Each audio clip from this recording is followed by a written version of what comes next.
passed out on park benches, sat in their own stick, sat in their own poo.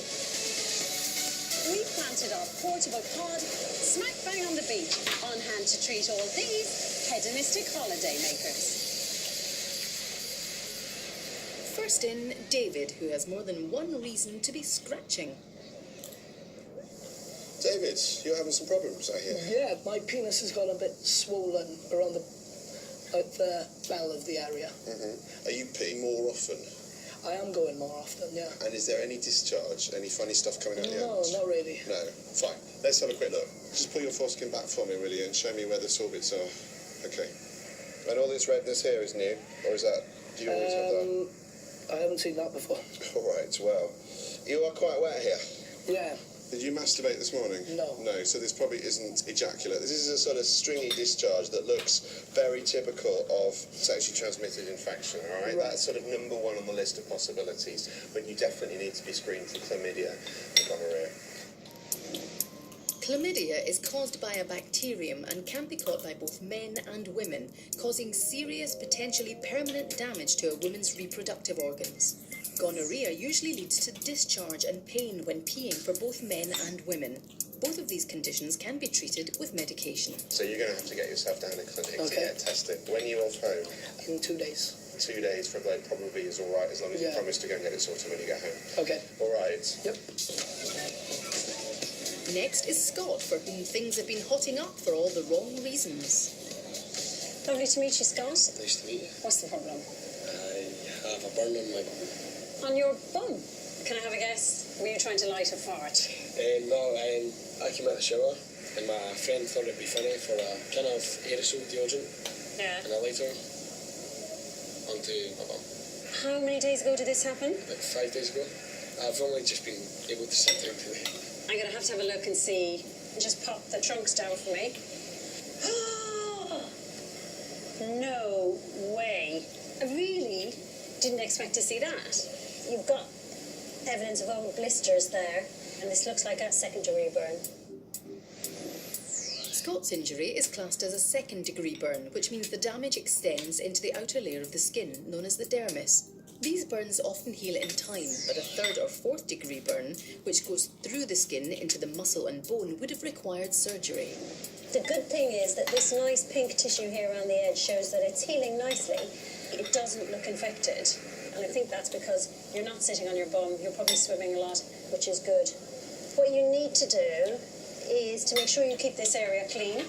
But if there's any pus or gunk or oozy wetness or anything coming out of that, then that might suggest you need some antibiotics. He's not your friend anymore. He's a little bugger. Yeah. Little bugger. We'll be catching up with Scott and his bottom later.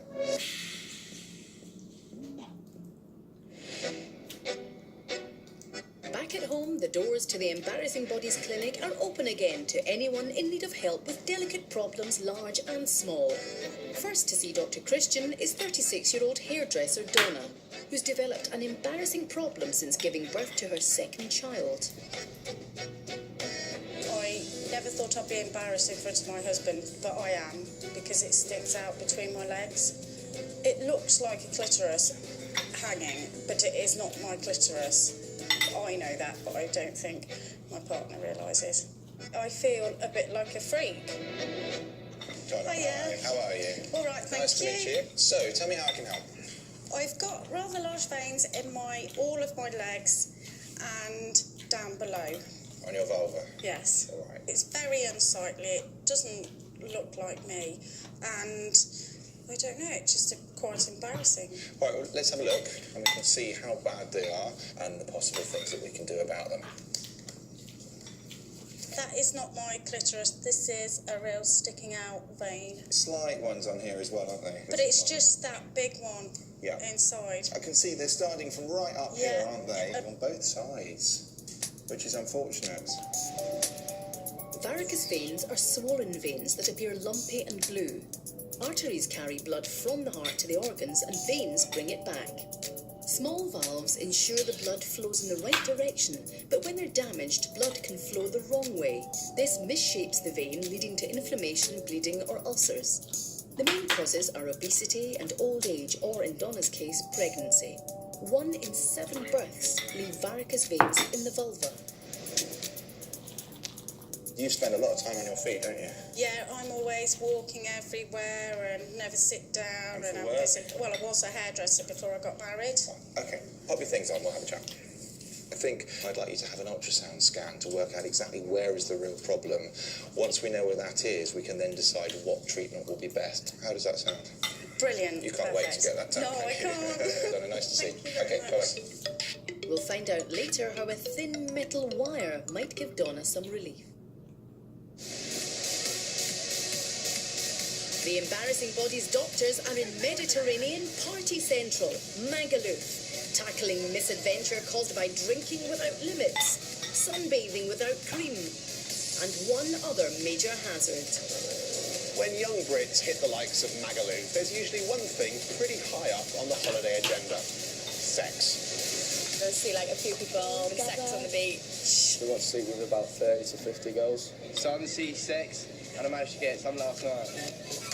But 50% of single men under the age of 25 admit to doing it without a condom on holiday. So Dr. Christian has a plan to show these sun and sex seekers how condoms prevent infection, all with the help of something they're keeping under their hats. Plastic willies with STIs. Right, girls, these are 4 boys that I found loitering on the beach. Guess what they've got underneath their hats? Everything. Can you show us what's under your hat, Ben? There you go. Oh, have a look at that, Willie, and tell me what you think about it. Football rash. You got any ideas what that might be? It's a little parasite. Parasite. Yeah, it's something called scabies.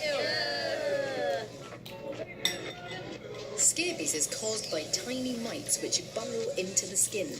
Symptoms include intense itching. Treatment is with an insecticide cream.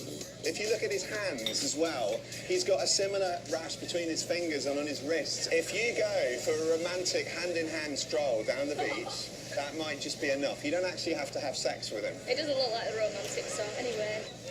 Next one. Show us what's under your hat, Adam. Whoa. Adam slept with a girl 3 days ago. Now he feels ill, feverish. He's got glands coming up here. And he got these blisters. Herpes. That is classic herpes. Most people with genital herpes will have about 5 bouts in the first 2 years after infection. Symptoms include painful red blisters and pain when peeing. And beware, even if someone doesn't have any symptoms, it's still possible to pass it on. Another reason to wear a condom. If you gave Ben oral sex, what might happen? Get a full song. Absolutely. And if he had sex with you without a Get it in condom, your fanny. you would get it in your fanny, as you say. Right, do I want to see more? I don't know if I do, really, you boys. James, show us what you got under your hat, mate. All right. Now, what might be going on here? Genital warts. Those are warts. How do you know that? Because they look like warts.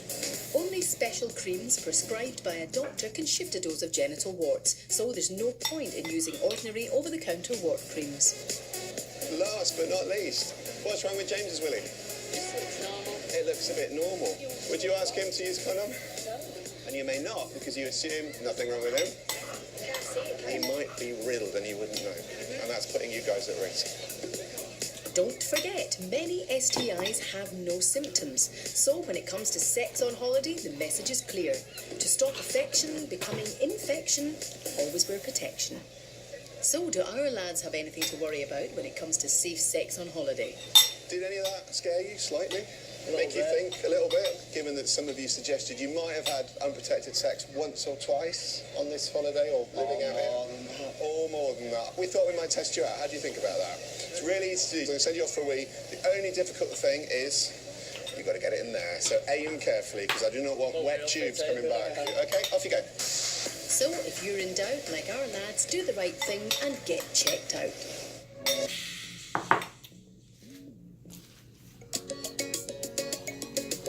Back at the clinic, Dr. Pixie's next patient is 40-year-old Mo, who's been living with the aftermath of a childhood accident. Recently I got married and not just got myself to think about, I've got my wife to think about. She's missing out. I'd like to have sex and be normal. I Hi there, morning, how are you? I'm fine. Nice to meet you. Thank you very much. What can I do for you today? When I was 7-year-old, I was run over by a car, and the car went over my genital areas.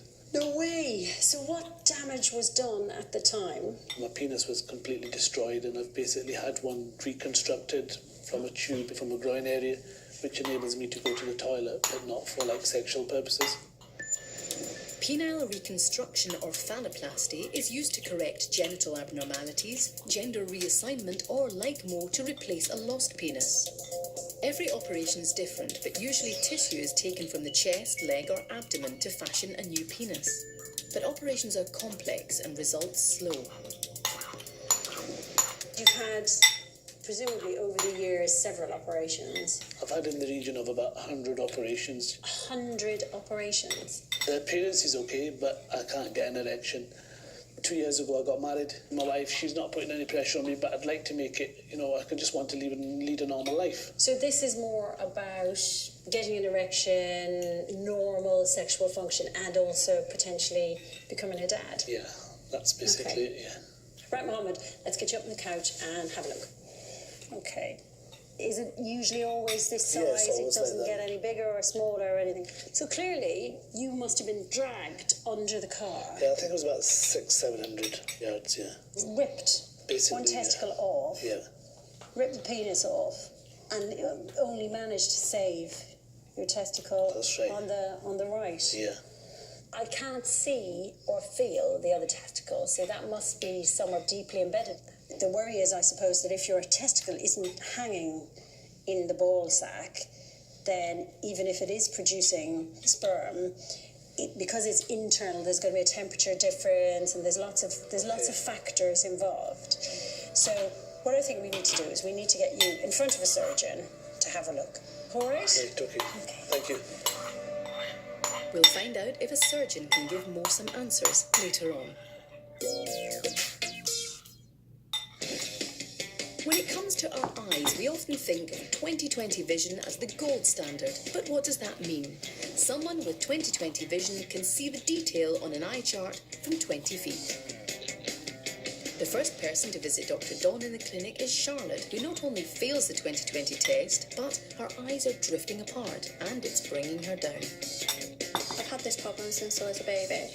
Growing up, it was quite difficult just because, people noticed it, commented on it. I was teased at school because of it. I just think it makes me look ugly. Charlotte, hi. Come take a Hi, seat. nice to meet you. Now, what can I do for you? Basically, I have crossed eyes and I'm just wondering what I can do about it, really. Okay, and have you